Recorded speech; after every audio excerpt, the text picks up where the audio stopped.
সূরা তাওবায় বলা হচ্ছে, সূরা তাওবায় তো আউযুবিল্লাহ বিসমিল্লাহ বলা নিষিদ্ধ, তাই বলতে হচ্ছে ফাইন তাওয়াল্লাউ ফাকুলু হাসবিয়াল্লাহু লা ইলাহা ইল্লাহু আলাইহি তাওয়াক্কালতু ওয়া হুয়া রাব্বুল আরশিল আযীম। আল্লাহ তিনি ব্যতীত কোনো ইলা নাই, তিনি আরশ মহান অধিপতি, আরশের রব।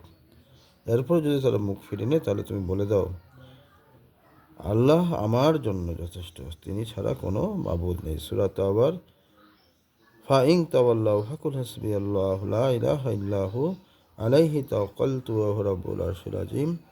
এর অর্থ বলছে যে আপনি বলে দিন, তারা মুখ ফিরে নেয় তাহলে বলে দিন। কি বলে দিতে হবে? আল্লাহ বলছে যে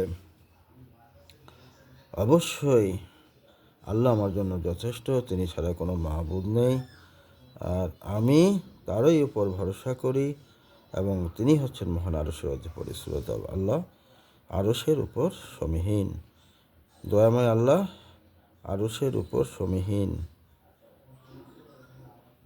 সূরা তাওবায় বলতেছে আর রহমান আলাল আরশির